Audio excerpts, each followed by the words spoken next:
You know that feeling when you're just stuck? All your motivation vanishes and no amount of fake it till you make it works anymore. Yeah, I've been there too. And here's what I learned from it: motivation isn't something that you wait for, it's something that you create. And today I'm going to show you exactly how I do that without any toxic positivity or pretending I have it all together. Hi, I'm Kuhu, part psychology nerd, part art and pop culture enthusiast with a master's in psychology, and your buddy to figuring out the art of living your best life.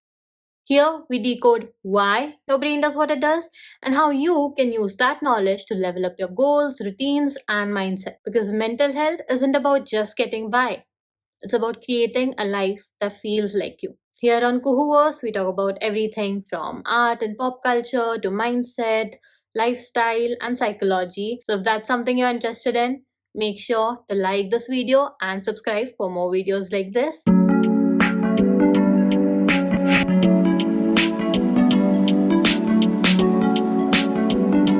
First things first, acknowledge that you're stuck and that it sucks.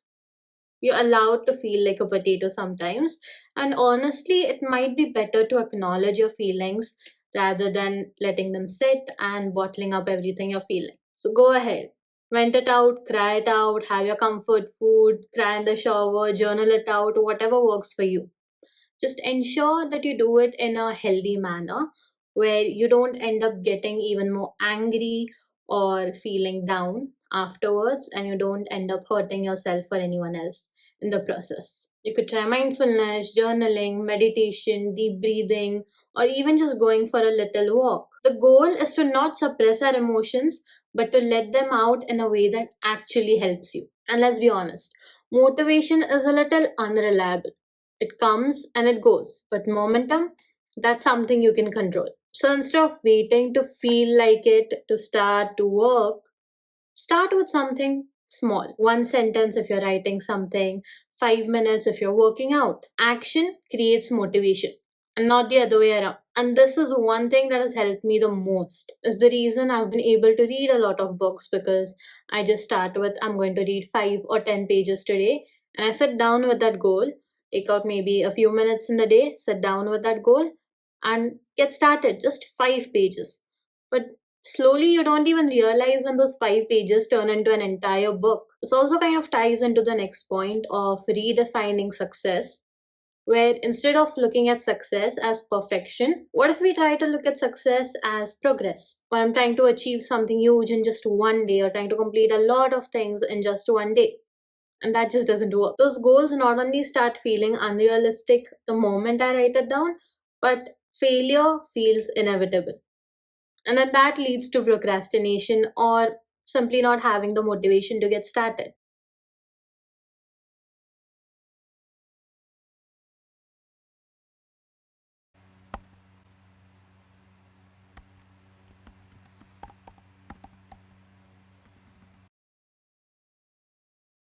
But when we redefine success as progress instead of perfection, we can just do something that brings us at least 1% closer to our goal. Just like reading 5 pages a day was a tiny goal that can someday turn into just completing 50 pages or an entire book in a day. A small step like opening my laptop today or writing just one sentence can be the beginning to achieving the goal, because one sentence is going to turn into one paragraph into one page, and so on.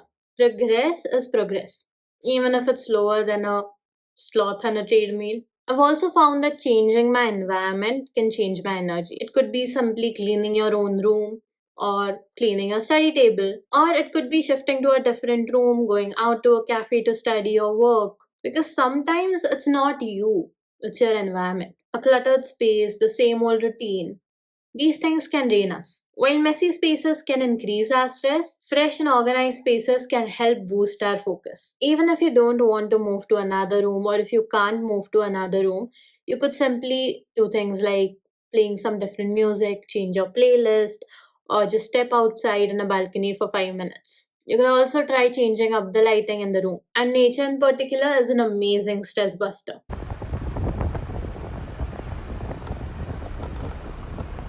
Getting to the last, but what could be some of the most important things is one, reconnecting with your why. If you feel like giving up, zoom out, look at the bigger picture.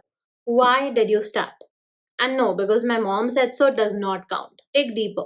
Is it to prove yourself, to create a better future, to afford that overpriced coffee you like? Whatever it is, write it down and tape it to your wall or to your forehead. Whatever works. But remember, your why isn't supposed to feel like a burden. It's not meant to guilt trip you into pushing harder. It's meant to excite you, to remind you why this matters to you so much. And most importantly, let yourself rest. Burnout can sometimes disguise itself as laziness. If you've been pushing too hard lately, rest on purpose instead of guilt tripping yourself for taking a little break. And remember, intentional rest is different from avoidance. If you're doom scrolling on your phone and then feeling worse afterwards, that might be avoidance. Doom scrolling doesn't have to be extremely bad all the time. Maybe you just want to scroll through Instagram for a few minutes. You could set a timer, put your phone away when the timer rings. Ensure that you're mindful and you're intentionally resting and recharging.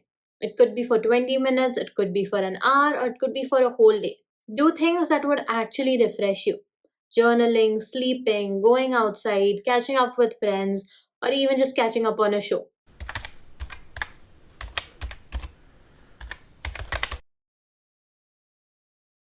Remember, motivation doesn't have to be something you just wait around for, and it's definitely not something to fake. It's about figuring out what really fuels you and then building on it. I hope you found this video helpful and I hope you enjoyed it.